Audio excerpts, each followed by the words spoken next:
Crocodile heavy rain floods. Bittu school में पढ़ता था। उसका कोई भाई बहन नहीं था क्योंकि उसका घर गांव के बाहर था। उसके साथ कोई खेलने नहीं आता था। इसीलिए बिट्टू ने अपने घर के आंगन में छोटे छोटे पिंजरे बनाए जिसमें बहुत सारे पक्षियां रखा और उन्हीं के साथ खेलता और उन्हीं के साथ बातें करता था। सिर्फ पंछियां ही नहीं, गली में घूम रहे कुत्ते बिल्लियां भी आकर बिट्टू के आंगन को घर बना लिया। बिट्टू उनके साथ बहुत सारी बातें करता था। वे जानवरें भी सर यूं हिलाते मान लो वो समझते हों। उन पंछियों की चहचहाट को सुनकर बिट्टू की माँ लक्ष्मी बहुत परेशान होती थी। इतना ही नहीं, जब भी उन पंछियों को भूख लगती तो बिट्टू अपने घर से कुछ न कुछ ले जाकर उन पंछियों को खिला देता। ये देखकर उसकी माँ लक्ष्मी हमेशा चिढ़ती रहती थी।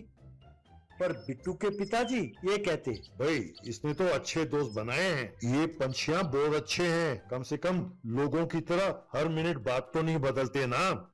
एक दिन धीरे धीरे बारिश शुरू हुई और देखते ही देखते बारिश का रफ्तार बढ़ गया। इनके घर के पास जो झील था वो बारिश के कारण भरने लगा। बारिश के शुरू होते ही बिट्टू ने उन पिंजरों को प्लास्टिक से ढक दिया ताकि पंछियां भीगे ना। कुत्ते और बिल्लियों ने बिट्टू के घर के बरामदे में ही शरण ले ली। बिट्टू अपने दोस्तों को खाना खिलाने में व्यस्त था। उस दिन सवेरे जब पलंग में लेटे हुए बिट्टू की आंखें खुली तो उसने देखा कि उसके घर के अंदर घुटने तक पानी से भरा हुआ है। रसोई से उसकी माँ लक्ष्मी, बेटा बिट्टू मुंह हाथ धो लो और आकर दूध पियो। यूं कहते हुए अंदर आई और जोर से चीख कर वहीं खड़ी की खड़ी रह गई। बिट्टू ने जाकर देखा कि हॉल में 6 फुट बड़ा एक मगरमच्छ था।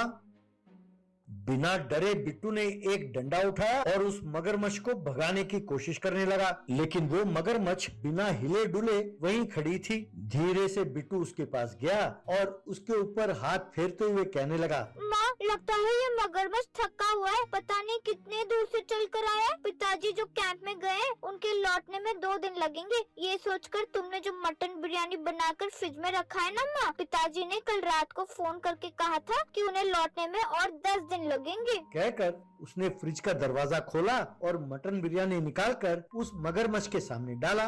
मगरमच्छ ने बड़े मुश्किल से मुंह खोला और वो बिरयानी खाने लगा। कुछ ही दिनों में वो मगरमच्छ बिट्टू का दोस्त बन गया। बिट्टू उसे क्रो कहकर बुलाता तो वो आकर बिट्टू की कोई भी बात सुन लेता था। कम कहते ही बिट्टू के पीछे पीछे जाने लगता।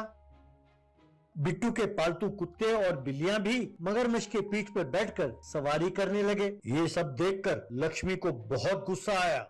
4 दिनों बाद बिट्टू की माँ लक्ष्मी, बेटा घर में ना चावल है ना आटा है, सब खत्म हो गया। पिताजी ने तुम्हें काट दिया था ना, अब बाजार में जाकर सब सामान ले आओ वरना तुम्हें और तुम्हारे दोस्तों को भूखा ही रहना पड़ेगा। कहकर एक बहुत लंबा लिस्ट बिट्टू के हाथ में थमाया। उस लिस्ट को देखकर बिट्टू, क्या चावल की बोरी और आटे की बोरी? बाप रे, पर माँ ये तो बहुत भारी है। यूं कहकर क्रो चलो हम बाजार चलते हैं। कहकर उसके मुंह को एक रस्सी से बांध दिया और कहने लगा, मैंने तुम्हारा मुंह इसीलिए बांधा है ताकि सड़क पर कोई अनशन चीजें न खाओ। कहकर रस्सी का दूसरा सिरा लेकर वो घर से बाहर चला।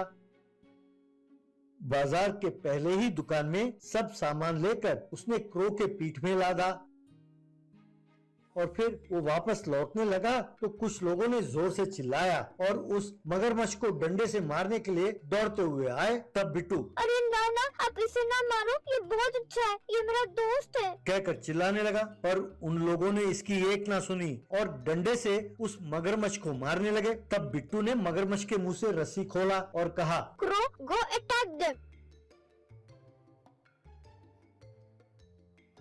तब मगरमच्छ ने अपना मुंह खोला और उनकी ओर भागने लगा। फिर उसने एक आदमी के टांग को अपने मुंह से दबोच लिया। तब सब तितर बितर हो गए वहाँ से। तब Bittu, crow leave him crow, ऐसा कहा। तब क्रो ने उस व्यक्ति के टांग को छोड़ दिया।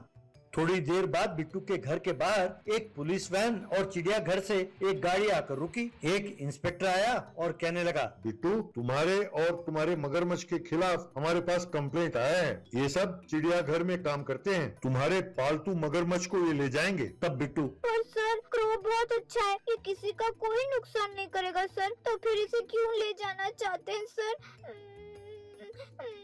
तब इंस्पेक्टर ने बिट्टू को समझाया। बेटा रोना बंद करो बेटा, मैं तुम्हारा दुख समझता हूँ, लेकिन जंगली जानवर लोगों के बीच नहीं रह सकते बेटा। या तो इन्हें जंगल में रहना चाहिए या फिर चिड़ियाघर में। जब भी तुम्हारा जी करे उससे मिलने का, तब तुम चिड़ियाघर जाकर इससे मिल लेना। ऐसा कहा। फिर वे सब उस मगरमच्छ को लेकर चले गए।